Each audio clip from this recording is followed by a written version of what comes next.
আমাদের নেতা জনাব তারেক রহমান তার নির্বাচনী প্রচারণার অংশ হিসেবে আজকে চট্টগ্রামে যাচ্ছেন। সফরের শুরুতে তিনি আজ 24শে জানুয়ারি রাত 7:35 ঢাকা থেকে বিমান যোগে চট্টগ্রামে পৌঁছাবেন এবং সেখানেই রাত্রি যাপন করবেন।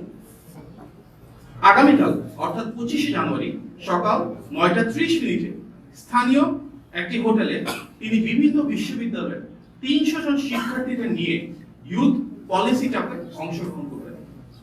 এই পলিসি টকে তিনি শিক্ষা, কর্মসংস্থান, কৃষি, স্বাস্থ্য, নারীর ক্ষমতায়ন, পরিবেশ সহ বিভিন্ন বিষয়ে বিএনপির পলিসি নিয়ে আলোচনা করবেন, মত বিনিময় করবেন, তরুণ তরুণীদের আকাঙ্ক্ষা এবং পরামর্শকে ধারণ করার জন্য উদ্যোগ গ্রহণ করবেন। এরপর তিনি চট্টগ্রাম পোলো গ্রাউন্ড মাঠে আয়োজিত নির্বাচনী সমাবেশে অংশগ্রহণ করবেন। সমাবেশ শেষ করে তিনি যাত্রাপথে ফেনীতে পাইলট হাই স্কুল মাঠে অনুষ্ঠিত নির্বাচনী সমাবেশে বক্তব্য রাখবেন।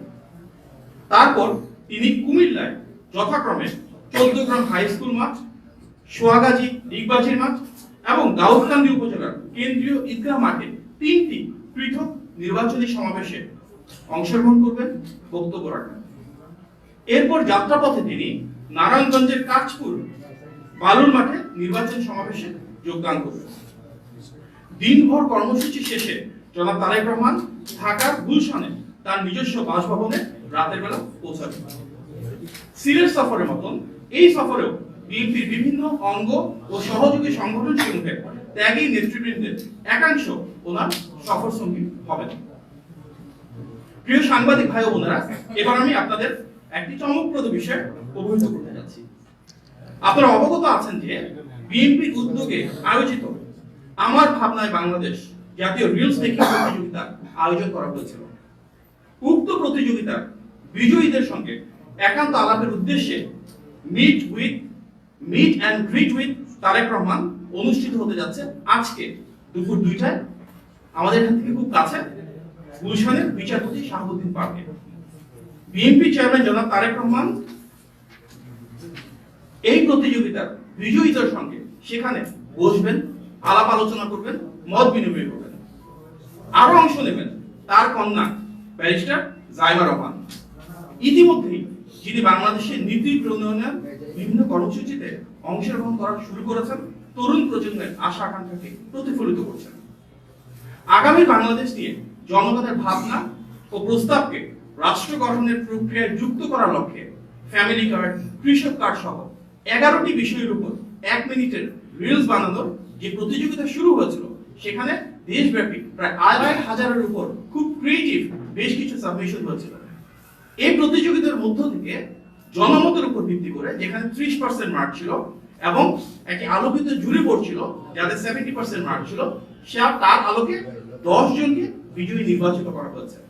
এই 10 জনই আজকে বিএনপি চেয়ারম্যান জনাব তারেক রহমান ও ব্যারিস্টার জাইমা রহমানের সাথে সাক্ষাৎ এবং আলোচনার সুযোগ পাচ্ছেন দুপুর 2টা থেকে।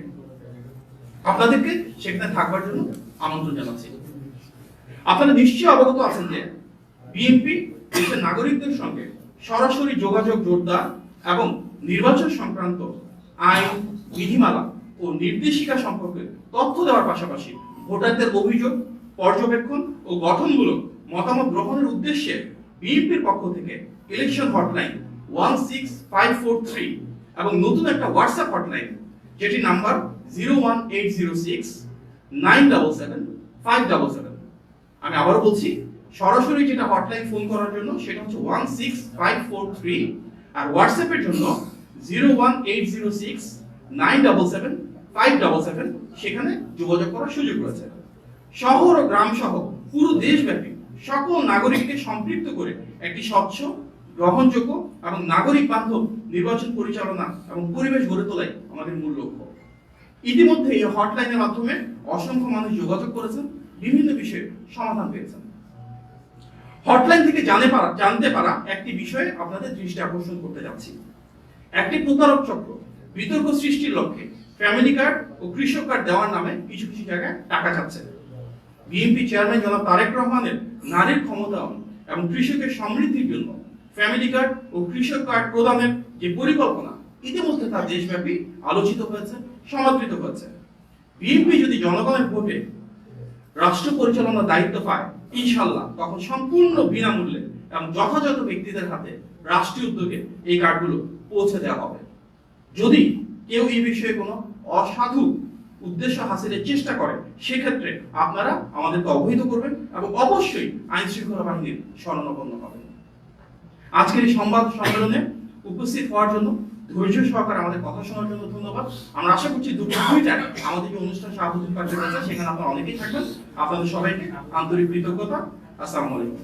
একটি রাজনৈতিক দলের খুব প্রভাবশালী একজন নেতা ভারতের সঙ্গে চুক্তির বিষয়ে যে দাবিটি করেছেন, তিনি একটি মিডিয়ার কথা বলেছেন, স্বাভাবিকভাবেই তার সপক্ষে তিনি কোনো প্রমাণ উপস্থাপন করতে পারেননি, কোনো প্রমাণ উপস্থাপন করতে পারবেনও না। কারণ যে তথ্য মিডিয়া এসেছে বলে তিনি দাবি করেছেন, সেটির ন্যূনতম কোনো বাস্তবতা নাই, ন্যূনতম কোনো সত্যতা নাই। তাহলে কি আমরা বলতে পারি যে বিতর্ক তৈরি করার জন্য এটি একটি রাজনৈতিক অপকৌশল? আর যদি ওনাকে ভুল তথ্য প্রদান করা হয় বা বিভ্রান্তি ছড়ানোর জন্য করা হয়, তাহলে কি সেটা ওনার অজ্ঞতা? আমরা মনে করি এটা অপকৌশল বা অজ্ঞতা যেটিই হোক, ভারতের সাথে বিএনপি চুক্তির বিষয়ে যেসব কথা বলা হচ্ছে তা সম্পূর্ণরূপে অপপ্রচার। আমরা গণ অভ্যুত্থানের আকাঙ্ক্ষা বলতে সেটাই বুঝি যে এখানে ইতিবাচক রাজনীতি হবে, কোনো অপপ্রচার, অপকৌশল, অপরাজনীতি সেটা হওয়া উচিত না। কারণ বিএনপি রাজনীতি মানেই তো বাংলাদেশ পন্থী রাজনীতি। আমাদের নেতা জনাব তারেক রহমানের যে রাজনীতি, সেখানে হচ্ছে সবার আগে বাংলাদেশ, বাংলাদেশের স্বার্থ, বাংলাদেশের সার্বভৌমত্ব, জনগণের ক্ষমতা, এটিকে কেন্দ্র করেই তো বিএনপি রাজনীতি। জনাব তারেক রহমানের নেতৃত্বে কিন্তু আমরা দেখেছি তিস্তার পারে, পদ্মার পারে পানির ন্যায্য হিস্যার জন্য ধারাবাহিকভাবে বিশাল প্রোগ্রাম করা হয়েছে, সমাবেশ করা হয়েছে। এটাই তো বিএনপি রাজনীতি। ফেলানী হত্যার পরে সবার আগে প্রতিবাদ করেছিল বিএনপি, রাজপথে নেমে এসেছিল বিএনপি, দেশনেত্রী বেগম খালেদা জিয়ার নেতৃত্বে। নতজন পররাষ্ট্র নীতি থেকে বেরিয়ে এসে দেশের সার্বভৌমত্ব প্রতিষ্ঠা করা, আধিপত্যবাদের বিরুদ্ধে রুখে দাঁড়ানো, এটি তো শহীদ প্রেসিডেন্ট জিয়া রহমানের রাজনীতি। সুতরাং বিএনপি দেশের জন্য, দেশের মানুষের জন্য, বাংলাদেশের স্বাধীনতা এবং সার্বভৌমত্বের জন্য আমাদের নেতৃত্বে সবার আগে বাংলাদেশ প্রতিষ্ঠা করবে। কোন রকম অপপ্রচার না হওয়া, সেটি আমাদের প্রত্যাশা। ধন্যবাদ। ফ্যামিলি কার্ড, কৃষক কার্ড নিয়ে যে মানে বিভিন্ন তথ্য দেওয়া হচ্ছে, সে ব্যাপারে কি বলবো?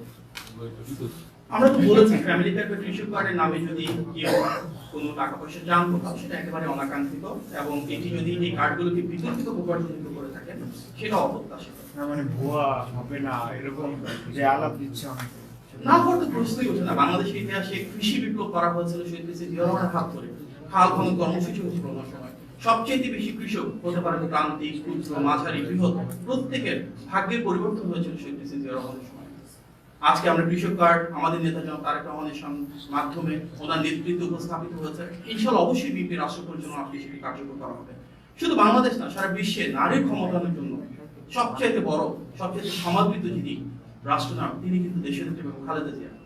সুতরাং নারীর ক্ষমতায়নের জন্য আবার ফ্যামিলি কার্ড আমাদের নেতা জনাব তারেক রহমান পরিকল্পনা করেছেন। বিএনপি রাষ্ট্র পরিচালনা অবশ্যই সেটি কার্যকর করা হবে। নারীদের জন্য পৃথক মন্ত্রণালয়, সেটি তো বিএনপির সৃষ্টি। সুতরাং বিএনপির যে লেগেসি রয়েছে, সেটিকে ধারণ করে বর্তমানে আমাদের নেতা যে প্ল্যানসগুলো রয়েছে, যে ভিশনগুলো রয়েছে, সেগুলো ইনশাআল্লাহ গণতান্ত্রিক বাংলাদেশে নির্বাচিত সরকার অবশ্যই কার্যকর করবে।